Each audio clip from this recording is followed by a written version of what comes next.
Assalamualaikum warahmatullahi wabarakatuh. Di video kali ini saya akan menjelaskan materi mengenai kontrak negosiasi konseling untuk memenuhi tugas mata kuliah mikro konseling dengan dosen pengampu Ibu Rauda Zaima Dalimputi MPD. Perkenalkan, nama saya Kevia Yaya dengan NIM 2285230010 dari jurusan Bimbingan dan Konseling Universitas Sultan Ageng Tirtayasa. Yang pertama ada konsep dasar kontrak konseling. Nah, tahap awal konseling ini tuh merupakan tahapan yang seringkali didefinisikan sebagai tahap definisi masalah. Nah, karena tahap ini tuh bertujuan agar konselor bersama konseli mampu untuk mendefinisikan masalah konselingnya melalui isu-isu ataupun pesan-pesan dari konseling yang terdapat di dalam dialog selama proses konseling berlangsung. Nah, tahap awal konseling di sini juga dimulai sejak konsel itu bertemu dengan konselor, lalu berjalannya proses konseling sampai pada di mana konselor dan konseli itu bisa menemukan inti masalah dari konselinya gitu. Nah, tahap awal konseling sendiri itu dimulai dengan membangun hubungan antara konseli dan konselor untuk membuat penafsiran, terus juga penjajahan masalah dan penegosiasian kontrak. Maka dari itu, adanya kontrak konseling ataupun informed consent di sini tuh adalah suatu hal yang krusial dalam konseling untuk memastikan bahwa konselingnya tuh memahami haknya gitu, memahami batas-batasan dalam proses konseling, terus juga membangun transparansi antara konselor dan konselinya, terus juga mengatur sebagaimana harusnya konseling berlangsung. Nah, inform di sini tuh diartikan sebagai penyampaian ataupun penginformasian, sedangkan konsep di sini tuh diartikan sebagai persetujuan yang diberikan kepada seseorang untuk berbuat sesuatu.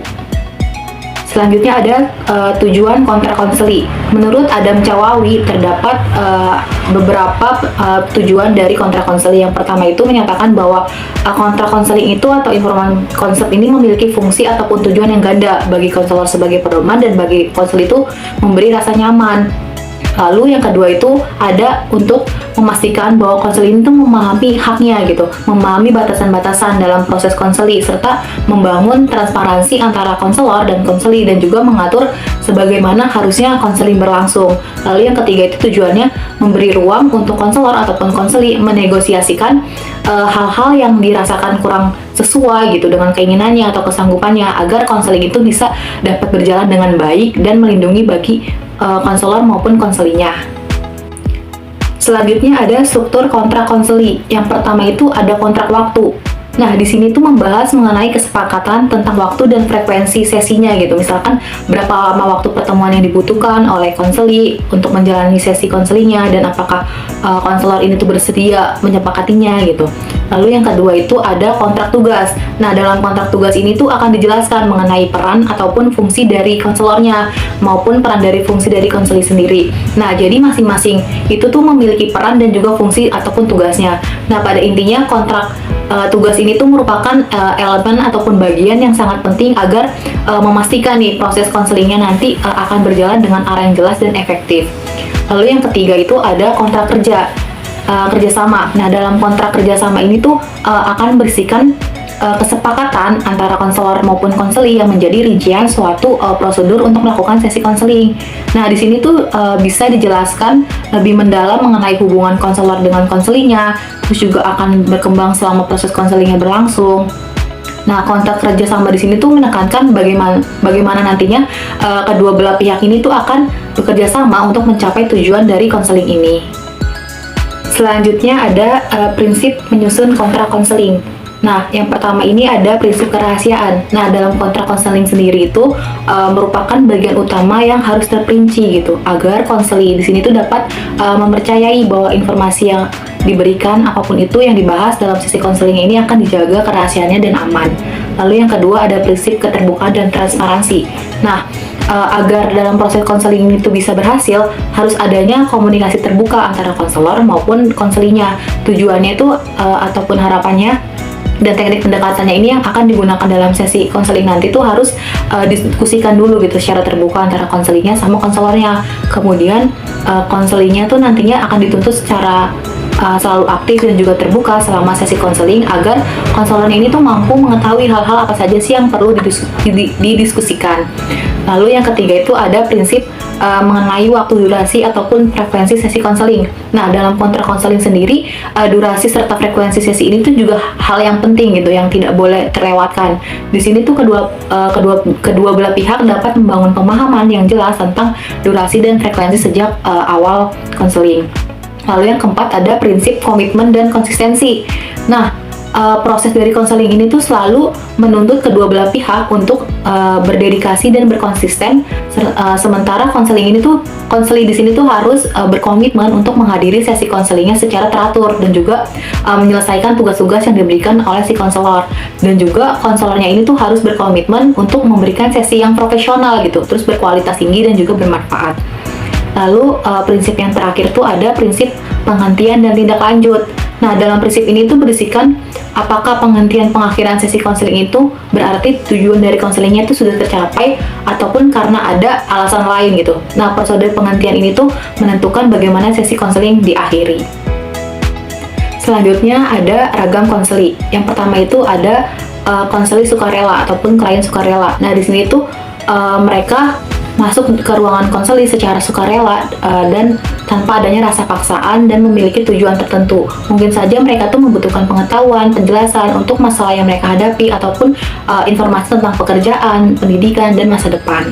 Yang kedua ada klien enggan atau resolution client. Nah, klien di sini tuh yang enggan ada biasanya klien yang nggak mau banyak ngomong gitu. Dia tuh cuman mau secara teori dia tuh nggak mau diberikan bantuan, dia tuh cuma mau ingin membahas masalahnya aja, dia tuh mau didengarin aja sama si konselornya tanpa harus adanya penyelesaian masalah.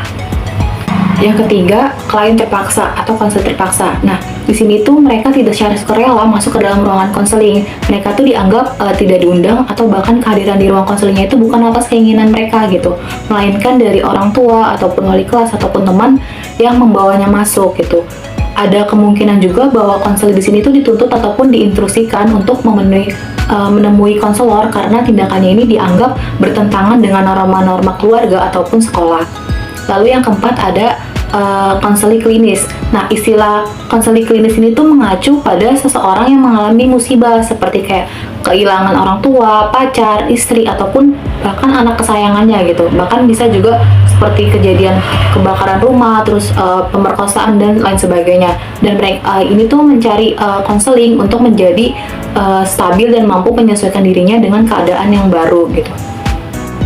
Yang terakhir, yang kelima, klien bermusuhan atau bertentangan. Nah, klien yang bersikap ini tuh biasanya tidak ramah, terus juga selalu ingin menang sendiri dan dia tuh terlihat tidak baik. Nah, klien sendiri tuh dia tuh enggan dan bersikeras, cenderung tertutup gitu. Oleh karena itu, konselor yang berkompeten harus menggunakan pendekatan yang hangat, mengundang, dan juga memperlakukan klien dengan baik dan ketegasan yang paling tinggi serta melibatkan proses negosiasi. Sebelumnya sudah dijelaskan ragam-ragam konseli, ada konseli yang rasa enggan, ada konseli yang secara sukarela. Nah, selanjutnya ini ada peran negosiasi dalam konseling. Nah, jika tetap melakukan panggilan yang bersifat memaksa dan akan mempengaruhi buruk pada siswa atau konselingnya yang dipanggil sebagai yang bermasalah, nah itu tuh akan menyebabkan rasa malu, bahkan akan takut dan bertanya-tanya kesalahan apa sih yang sudah diperbuatnya sehingga mendapatkan panggilan dari BK.